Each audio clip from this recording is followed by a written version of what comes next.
Hello dear students, चला आज आपण बघूयात हेरिडिटी अँड इव्हॉल्युशन ह्या चॅप्टर मधले इम्पॉर्टंट क्वेश्चन्स आणि त्या क्वेश्चनचे मॉडेल आन्सर्स कसं लिहिणं एक्सपेक्टेड आहे आपल्याला एक्झाम पॉइंट ऑफ व्ह्यू.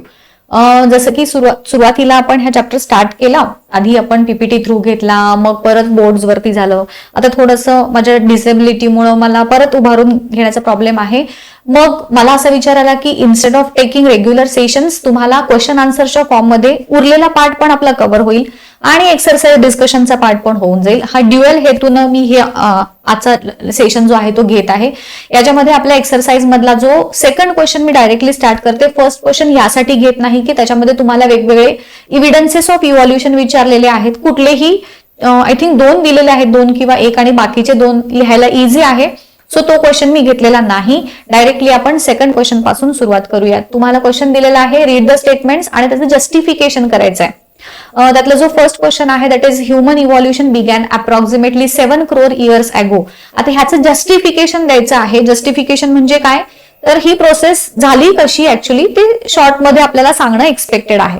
मग जसं की तुम्हाला माहित आहे 7 crore years ago जे मंकी लाईक अॅनिमल्स आहेत लेमर्स पासून फॉर्म झाले, मग त्यातले काही आफ्रिकेमध्ये शिफ्ट झाले आणि मग जे आफ्रिकेपासून शिफ्ट झाले त्यांच्यापासून चिंपांझीज, गोरिलाज ह्यासारखे एप्स जे आहेत ते फॉर्म झाले आणि मग हळूहळू त्यांच्यामध्ये मॉडिफिकेशन्स होत गेले आणि मग त्यांच्यापासून ह्युमन इव्हॉल्युशनची प्रोसेस जी आहे ती झाली आहे.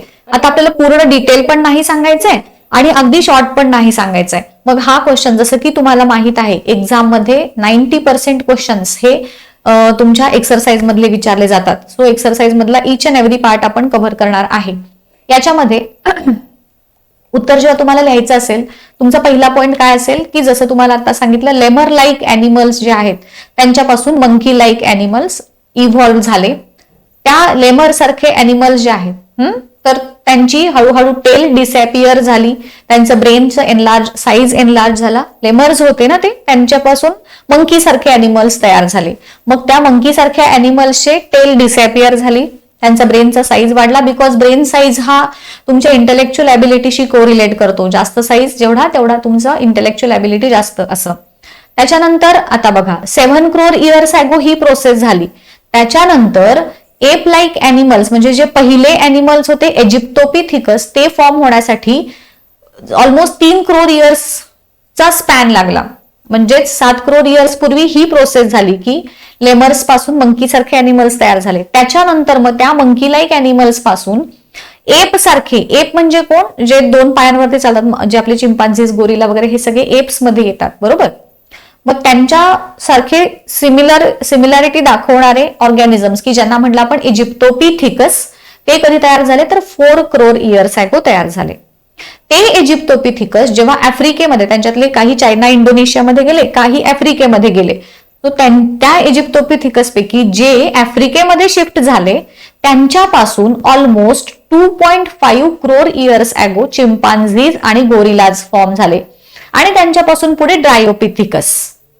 म्हणजे आधी इजिप्टोपिथिकस मग ड्रायोपिथिकस. हे कधी झालं 4 crore years ago आणि 2.5 crore years ago. मग त्याच्यानंतर 2 crore years ago काय झालं तर हे जे ड्रायोपिथिकस होते त्यांच्यापासून ह्युमन लाईक अॅनिमल्स फॉर्म झाले की जे त्यांचा हात यूज करत होते फॉर वर्किंग पर्पज. मग त्यांचे लंबर बोन्स हे इरेक्ट डेव्हलप झाले. इरेक्ट पोस्चर म्हणजे स्ट्रेट उभं राहण्याची ॲबिलिटी त्यांच्यामध्ये डेव्हलप झाली. आणि मग ह्युमन लाईक एप्स जे आहेत ते ईस्ट आफ्रिकेमध्येच त्यांची इव्हॉल्युशन जी आहे ती बिगिन झालेली आहे. बिकॉज चिंपांझीज आणि गोरिलाज हे जे आफ्रिकेमध्ये शिफ्ट झालेले होते त्यांच्याच पासून ह्युमनची इव्हॉल्युशन झाली असे आपल्याकडे इव्हिडन्सेस आहेत. तर एवढी इन्फॉर्मेशन तुम्ही या क्वेश्चनचा आन्सर देताना सांगायची आहे. आता नेक्स्ट जो आहे that is geographical and reproductive isolation gradually leads to speciation. आता हे सांगण्यासाठी मी तुम्हाला आधी जिओग्राफिकल आयसोलेशन म्हणजे काय ते सांगते. जिओग्राफिकल आयसोलेशन म्हणजेच वेगवेगळे जिओग्राफिकल बॅरियर्स जसं की व्हॅलीज, माउंटन्स, रिव्हर्स, ओशन ह्यासारखे बॅरियर्स मुळे एखादे लिव्हिंग ऑर्गॅनिझमची स्पेसिस सेपरेट होते, त्याला म्हणायचं जिओग्राफिकल आयसोलेशन. आणि रिप्रोडक्टिव्ह आयसोलेशन म्हणजे त्यांच्यामध्ये होणारे रिप्रोडक्टिव्ह स्ट्रक्चर्स जे आहेत त्याच्यामध्ये होणारे व्हेरिएशन्स त्याला आपण म्हणतो रिप्रोडक्टिव्ह आयसोलेशन. मग ह्यांच्यामुळे नवीन स्पेसिस फॉर्म होणं, स्पेसिएशन म्हणजेच काय तर फॉर्मेशन ऑफ नवीन न्यू स्पेसिस तयार होण्याची प्रोसेस. आता हे जे स्पेसीज नवीन फॉर्म होतात, आता स्पेसीज म्हणजे प्लांटच्या वेगवेगळ्या स्पेसीज, गुलाब, मोगरा किंवा नीम किंवा पिंपळ जे काही असतील, ह्या वेगवेगळ्या प्लांटच्या स्पेसीज तयार झाल्या. ॲनिमल्समध्ये चीता, टायगर, लायन वगैरे ह्या वेगवेगळ्या स्पेसीज तयार झाल्या, बरोबर की नाही. मग ह्या स्पेसीज फॉर्म होण्याची प्रोसेस त्याला म्हटलं स्पेसिएशन, राईट. आता ह्या स्पेसीजचं फीचर काय असतं, तर त्या स्पेसीजचं फूड हॅबिटॅट वेगळं असतं, त्यांचं हॅबिटॅट वेगळं असतं, त्यांची रिप्रोडक्टिव्ह ॲबिलिटी वेगळी असते. म्हणजेच एक स्पेसीज दुसऱ्या स्पेसीज बरोबर मेटिंग म्हणजेच रिप्रोडक्शन त्यांच्यामध्ये होऊ शकत नाही. म्हणजे लायन आणि टायगर यांच्यामध्ये रिप्रोडक्शन होऊ शकत नाही. आर्टिफिशियली जरी झालं तरी त्याच्यापासून तयार होणारी जी प्रोजेनी आहे ती फर्टाईल असत नाही, हे लक्षात घ्या. नेहमीच स्पेसीज मध्येच रिप्रोडक्शनची प्रोसेस जी आहे ती होते की ज्याच्यापासून फर्टाईल इंडिव्हिज्युअल्स हे तयार होतात. हे एक महत्वाचं फीचर असतं त्यांच्यामध्ये, हे लक्षात घ्या. गाय आणि किंवा कुत्रा आणि मांजर ह्यांच्यामध्ये रिप्रोडक्शन होणार नाही असं. आता ह्या स्पेसीज तयार होण्यामागचे जे दोन महत्वाचे हे आहेत, दॅट इज जिओग्राफिकल आयसोलेशन, म्हणजे जसं तुम्हाला मी आता सांगितलं, separation due to geographical barriers like oceans etcetera, sea ocean किंवा माउंटन्स, व्हॅलीज वगैरे. आणि रिप्रोडक्टिव्ह ऑर्गन्स, रिप्रोडक्टिव्ह आयसोलेशन म्हणजेच जेनेटिक मटेरियलमध्ये किंवा जेनेटल ऑर्गन्समध्ये होणारे चेंजेस. आता हे जेनेटिक मटेरियल किंवा जेनेटिक ऑर्गन मध्ये चेंजेस हे कशामुळे होतात लिव्हिंग ऑर्गॅनिझम्स मध्ये, तर त्यांच्यामध्ये एका भागातून ते दुसरीकडे जेव्हा शिफ्ट होतात तर तिथल्या एन्व्हायरमेंटमध्ये अकोमोडेट होण्यासाठी, स्वतःला फिट ठेवण्यासाठी, जसं की आता आपण ह्युमनच्या बाबतीत जर विचार केला तर वेगवेगळ्या भागामध्ये वेगवेगळ्या प्रदेशामध्ये राहणाऱ्या जे ह्युमन स्पेसीज असतात त्यांचं एक जिओग्राफिकल स्ट्रक्चर तुम्ही बघितलं तर वेगवेगळं असतं. म्हणजेच समुद्रकिनारी राहणाऱ्या लोकांची एक जडणघडण वेगळी असते, घाटामध्ये राहणाऱ्या लोकांची वेगळी असते, किंवा अमेरिकेमध्ये राहणारे आपण बघितले तर ते वेगळे, आफ्रिकेमध्ये राहणारे वेगळे. मग ते का वेगळे, बिकॉज तिथले जे क्लायमॅटिक कंडिशन्स आहेत त्यानुसार त्यांची शरीराची रचना ही झालेली असते. मग अशा पद्धतीनंच वेगवेगळ्या भागांच्या मध्ये शिफ्ट झाल्यामुळे लिव्हिंग ऑर्गॅनिझमचे जेनेटल स्ट्रक्चर्स मध्ये चेंजेस पण होऊ शकतात. आणि त्यामुळे जे सेपरेशन झालं तर त्यामुळे जे नवीन स्पेसीज फॉर्म झाली त्याला म्हटलं रिप्रोडक्टिव्ह आयसोलेशन. तर एवढी इन्फॉर्मेशन त्याच्यामध्ये द्यायची आहे. पुढचं आहे study of fossils is an important aspect of study of evolution. Living organisms मध्ये इव्हॉल्युशनची प्रोसेस कशी झाली हे सांगताना फॉसिलचा स्टडी हा इम्पॉर्टंट का ठरतो, बिकॉज फॉसिलच्या स्टडीमुळेच तर आपल्याला कळतं ना की कोणता लिव्हिंग ऑर्गॅनिझम कोणत्या एरामध्ये किंवा कोणत्या काळामध्ये तो एक्झिस्ट करत होता. ही सगळी इन्फॉर्मेशन आपल्याला त्याच्या थ्रूच कळते. आणि मग ते कशा थ्रू कळतं आपल्याला किंवा कशामुळं कळतं, तर ही जी कार्बन डेटिंग मेथड आहे. मग कार्बन डेटिंग मेथड थ्रू मध्ये काय सांगायचं आपल्याला, तर लिव्हिंग ऑर्गॅनिझम्सच्या डेथ नंतर कार्बन कन्झम्पशन त्यांच्या बॉडीमधलं स्टॉप होतं. मी तुम्हाला हा पार्ट शिकवलेला आहे. C12 आणि C14 हे कार्बनचे दोन आयसोटोप्स असतात. त्यापैकी C14 हा रेडिओ ऍक्टिव्ह असतो, C12 हा नॉन रेडिओ ऍक्टिव्ह असतो. जेव्हा एखाद्या लिव्हिंग ऑर्गॅनिझमची डेथ होते, आफ्टर देअर डेथ त्यांच्यातलं कार्बन कन्झम्पशन हे कम्प्लिटली स्टॉप होत नाही, पार्शियली स्टॉप होतं, कम्प्लिटली नाही. बिकॉज C12चं कन्झम्पशन हे थांबतं. C14 जो आहे तो हळूहळू कमी कमी कमी होत जातो. C12 त्यांच्या बॉडीमध्ये आहे तसा प्रेझेंट असेल. मग हा रेडिओ ऍक्टिव्ह कार्बनचं जे प्रपोर्शन आहे ते हळूहळू कमी होत गेल्यानंतर त्याचा रेशो ऑब्व्हियसली चेंज होत जाणार. आणि मग त्या रेशोवरून आपण सांगू शकतो की तो लिव्हिंग ऑर्गॅनिझम किती वर्षांपूर्वी एक्झिस्ट करत होता. आणि मग त्याच्यावरूनच आपल्याला कळतं की त्यावेळेस कोणत्या स्पेशल फीचर्स असणारे लिव्हिंग ऑर्गॅनिझम्स एक्झिस्ट करत होते. आणि मग त्याच्याच वरून आपल्याला इव्हॉल्युशन कळतं. सो हे आपल्याला एवढे पॉइंट्स जे इथं मी लिहिलेले आहेत ह्याच्यातले पॉइंट्स. आता पहिल्या पॉइंट मधला जर बघायचा गेला तर कार्बन डेटिंग मेथड तुम्ही पहिल्या पॉइंटमध्ये सांगायची, दुसऱ्या पॉइंटमध्ये दोन्ही radio active non radio active हे सांगायचं. त्याच्यानंतर त्यांचा रेशो जो आहे तो चेंज होत जातो. आणि मग त्यांचा we can calculate the time, ह्या दोघांचा रेशो वरून आपण टाइम कॅल्क्युलेट करू शकतो. हे पॉइंट्स महत्वाचे आहेत जे अंडरलाईन केले. त्याच्यानंतर there is evidences of evolution of fatal science असा तुमच्या टेक्स्टबुकमध्ये दिलाय. ते ऍक्च्युली फिटल सायन्स असेल, म्हणजे फिटस किंवा एम्ब्रिओलॉजी थोडक्यात. ह्याच्यामध्ये ह्याचं जे आन्सर आहे इट इज रिलेटेड टू एम्ब्रिओलॉजी. मग जेव्हा आपण कॉर्डेट्सचा स्टडी करतो, कॉर्डेट्सच्या जो एम्ब्रिओज आहेत इनिशियल स्टेजेसमध्ये जर आपण बघितले तर सगळ्यांचे एम्ब्रिओ हे अलाइक दिसतात, एकसारखे दिसतात. एम्ब्रिओज कडे बघितल्यानंतर आपण पण ओळखू शकत नाही की ह्यातला ह्युमनचा एम्ब्रिओ कोणता आहे, डॉगचा एम्ब्रिओ कोणता आहे, पिगचा कोणता आहे किंवा कासवाचा कोणता आहे. सो सगळे एम्ब्रिओज हे इनिशियल स्टेजेस मध्ये सेम दिसतात, की ज्याच्या थ्रू आपल्याला सांगू शकतो की त्या सगळ्यांचा कॉमन ओरिजिन आहे. हा पॉइंट याच्यामध्ये एक्सप्लेन करायचा आहे. त्यानंतर कम्प्लीट द स्टेटमेंट, हा तिसरा क्वेश्चन तुमच्या टेक्स्टबुक मधला मी ऍज इट इज घेतलेला आहे. याच्यामध्ये बघा, causality behind the sudden changes was understood due to the dash principle of Hugo de Vries. Sudden change म्हटलं की म्युटेशन आलं. सो ह्याच्यामधला पहिल्याचा आन्सर तुमचं म्युटेशन येईल. The proof for the fact that the protein synthesis occurs through dash genes was given by George Beadle and Edward Tatum. त्यानंतर transfer of information from molecule of DNA to mRNA, त्याला म्हटलं आपण transcription. Evolution म्हणजेच gradual change, आणि व्हेस्टिजियल organ जो आहे तो appendix.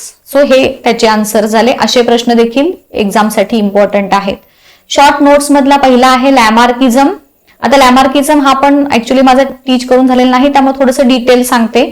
लॅमार्किझम was propose by scientist Jean Baptiste Lamarck, आणि त्याची जी लॅमार्किझम ही थिअरी आहे त्यालाच आपण theory of inheritance of acquired characters किंवा अँसेस्ट्री ऑफ अक्वायर्ड कॅरेक्टर, हे तिन्ही नावं आहेत त्याची. लॅमार्किझम किंवा theory of inheritance of acquired character किंवा अँसेस्ट्री ऑफ अक्वायर्ड कॅरेक्टर.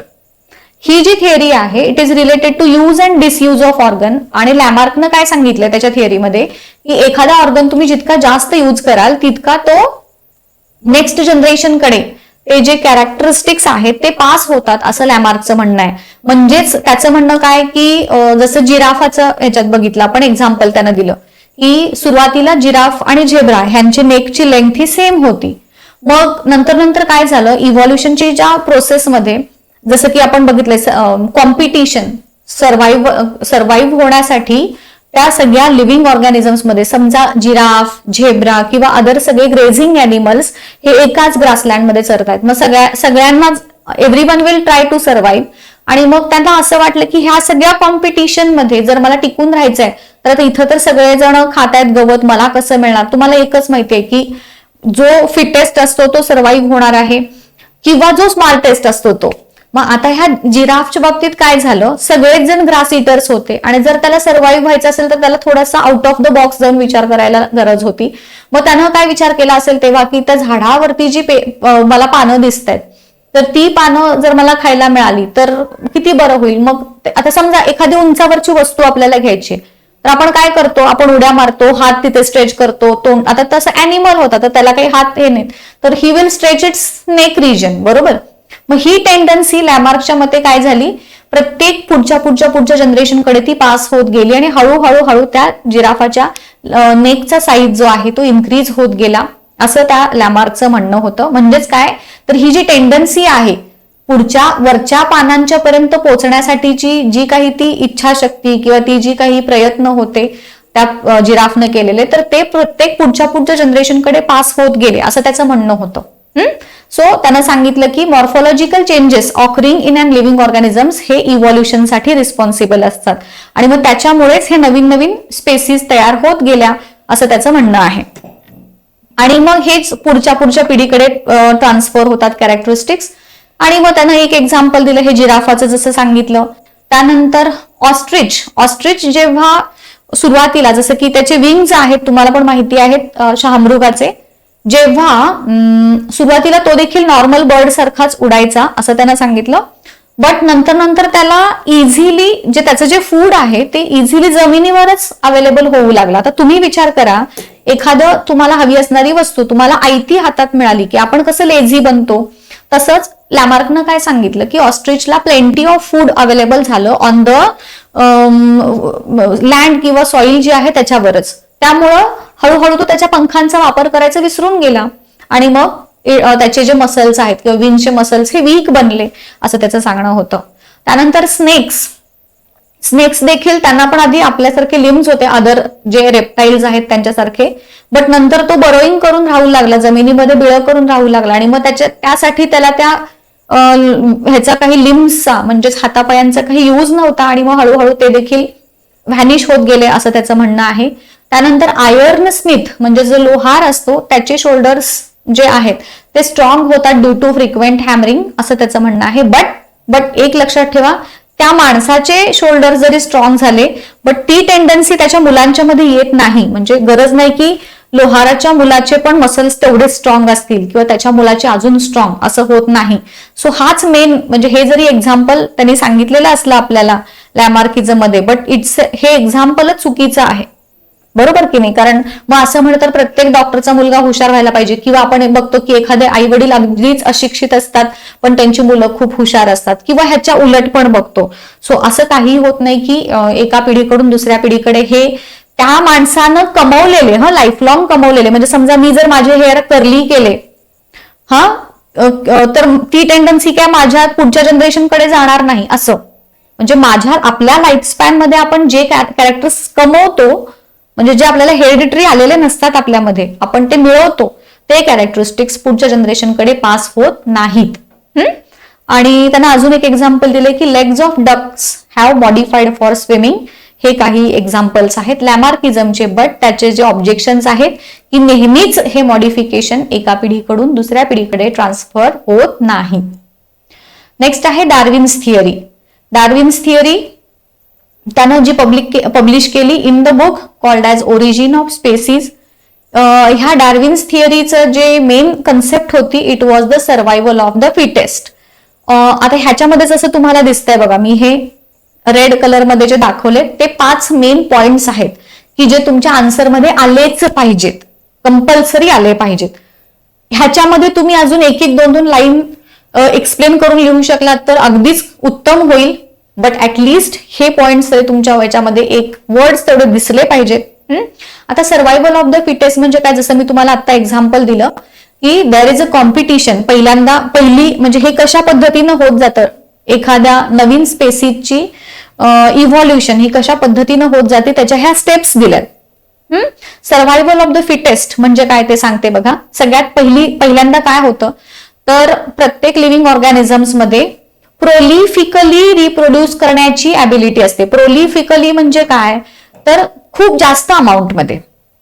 म्हणजे जर काही एक्झाम्पल्स दिलेत बघा की एखादा हत्ती किंवा एखादी चिमणी, एखादी माशी जरी इव्हन आपण बघितलं तर त्याची जी फुलेस्ट कपॅसिटी आहे रिप्रोड्यूस करण्याची, त्याची जेवढी कपॅसिटी आहे तेवढं जर त्यानं रिप्रोडक्शन केलं आणि ते सगळेच्या सगळे ऑर्गॅनिझम जर सर्व्हाइव्ह झाले तर पृथ्वीवरती त्या पर्टिक्युलर अॅनिमल्सनाच एवढी जागा लागेल की बाकीच्या स्पेसीजना सर्व्हाइव्ह करायला जागाच उरणार नाही. मग अशा पद्धतीनं जेवढी काही संतती प्रोड्यूस होईल तितकी सगळी जर जगली तर इट विल लीड टू, म्हणजे पॉप्युलेशन एक्सप्लोजन जसं ह्युमन मध्ये झालेलं आहे, बट तरी सुद्धा ते कंट्रोलमध्ये आहे. पण तुम्ही विचार करा, प्रत्येक लिव्हिंग ऑर्गॅनिझमची जेवढी रिप्रोड्यूस करण्याची ॲबिलिटी आहे तेवढं जर त्यानं रिप्रोडक्शन केलं आणि ते सगळेच्या सगळे लिव्हिंग ऑर्गॅनिझम जगले तर काय होऊ शकेल. तर त्याला ते एक एक्झाम्पल झालं की प्रोलिफिकली ते रिप्रोड्यूस करतात. आता खूप सारे लिव्हिंग ऑर्गॅनिझमचा जन्म झाला. आता जन्म होऊन चालेल का तर त्यांना सर्व्हाइव्ह पण व्हायचं आहे. मग for the survival they will compete with each other. मग फॉर फूड असेल, फॉर मेटिंग असेल, फॉर शेल्टर असेल, त्यांच्यामध्ये कॉम्पिटिशन सुरू झाली. मग आपण आता एक्झाम्पल घेऊयात, जिराफ आहे, झेब्रा आहे, हे ग्रास इटर्सचं एक्झाम्पल घेऊयात. सगळे जे ग्रास इटर्स आहेत ॲनिमल जंगल मधले, ते सगळेजण काय करणार, एकमेकांशी कॉम्पीट करणार for food, for shelter, for mating. मग हे जे कॉम्पिटिशन आहे म्हणजेच ते 2 झेब्रा प्लस झेब्रा मध्ये पण असेल आणि झेब्रा आणि जिराफ मध्ये पण असू शकतं, राईट. म्हणजे इंटर स्पेसिफिक आणि इंट्रा स्पेसिफिक असं दोघांच्या मध्ये पण कॉम्पिटिशन आलं. म्हणजे 2 लायन्स पण भांडणार आणि लायन आणि टायगर पण भांडणार असं.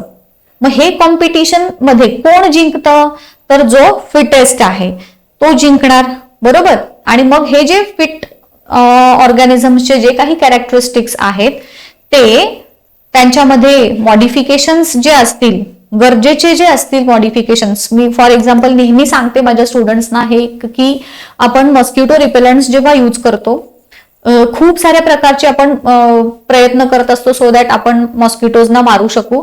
बट आतापर्यंत जगात कुठलंही मॉस्किटो रिपेलंट किंवा मॉस्किटो किलर तयार झाला नाही की ज्यानं पूर्णच्या पूर्ण डास मरतील. मग हे का होतं तर ते कंटिन्युअसली ते जे मॉस्किटोज आहेत ते स्वतःमध्ये युजफुल चेंजेस, म्हणजे त्या मॉस्किटो रिपेलंटला त्याच्या इफेक्टला सर्व्हाइव्ह करण्यासाठी जे काही युजफुल किंवा गरजेचे चेंजेस आहेत ते कंटिन्युअसली ते बनवत असतात त्यांच्यामध्ये.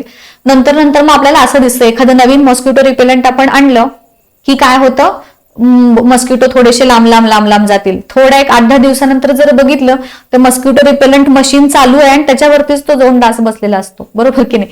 म्हणजेच काय होतं ह्याच्यात की they have modified, they have change themselves as per the need. आणि मग असे लिव्हिंग ऑर्गॅनिझम जे स्वतःमध्ये चेंजेस घडवून आणतात, स्वतःमध्ये मॉडिफिकेशन्स घडवून आणतात, they are able to survive. आता नेचर सिलेक्ट म्हणजे काय?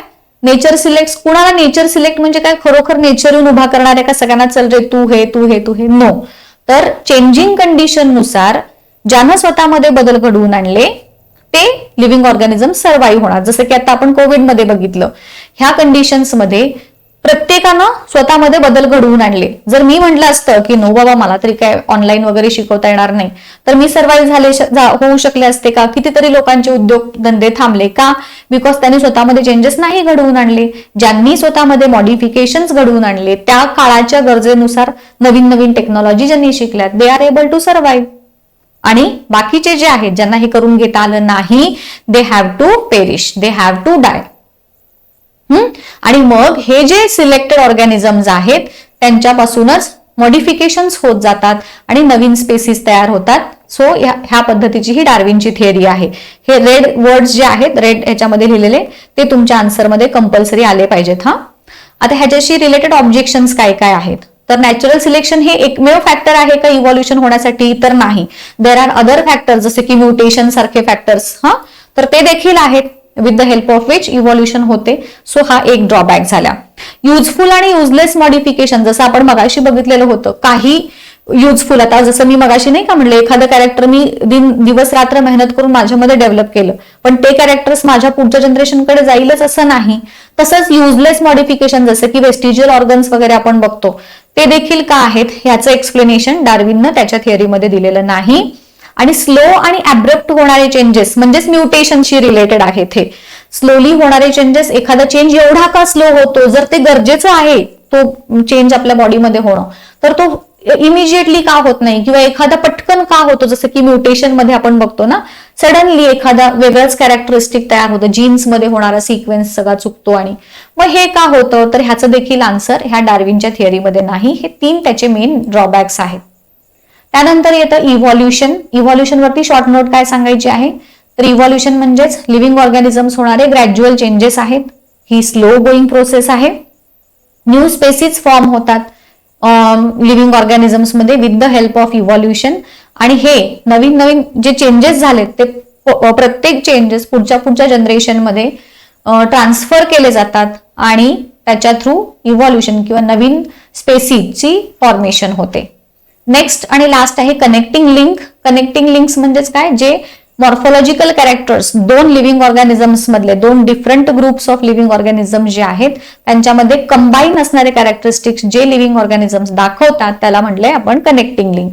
जसं की हे महत्वाचं आहे, हा पॉइंट प्रत्येकाला आला पाहिजे, कुणी सुद्धा हा पॉइंट स्किप करायचा नाही आहे. पेरिपॅटस हा ॲनेलिडा आणि आर्थ्रोपोडा ह्या 2 ग्रुप्स मधले कॉमन कॅरेक्टरिस्टिक दाखवणारा एनिमल आहे. ॲनेलिडाचे काय कॅरेक्टरिस्टिक्स आहेत? तर सेगमेंटेड बॉडी, थिन क्युटिकल आणि पॅरापोडिया. ह्याचं तुम्हाला एक्सप्लेनेशन मी प्रॉपरली आपल्या एका व्हिडिओमध्ये दिलेलं आहे. आर्थ्रोपोडाचे काय कॅरेक्टरिस्टिक्स आहेत? तर ट्रॅकिया आहेत रेस्पिरेशनसाठी आणि ओपन सर्क्युलेशन. त्याचबरोबर डकबिल प्लॅटिपस आहे, मॅमल्स आणि रेप्टाइल्स यांच्यामधली कॅरेक्टरिस्टिक्सचं कॉम्बिनेशन दाखवतो. ह्याच्यामध्ये असणारे मॅमॅलियन कॅरेक्टरिस्टिक्स काय आहेत? तर मॅमरी ग्लँड्स आणि हेअर आहेत त्याच्या बॉडीवरती आणि तो अंडी घालतो, ही रेप्टिलियन कॅरेक्टरिस्टिक आहे. आणि लंग फिश ही शेवटची आहे, दॅट इज फिशेस आणि एम्फिबियन्स ह्या दोघांच्या मधली ही कनेक्टिंग लिंक आहे. फिश आहे तो आणि एम्फिबियन कॅरेक्टरिस्टिक्स काय आहेत? तर त्याच्यामध्ये लंग्स आहेत फॉर रेस्पिरेशन, ही एम्फिबियन कॅरेक्टर्स. राईट. सो अर्धाच पार्ट झालेला आहे आपल्या एक्सरसाइजचा. उरलेला जो पार्ट आहे आपण असाच कंटिन्यू करूयात in the next lecture. Till then good bye. Thank you.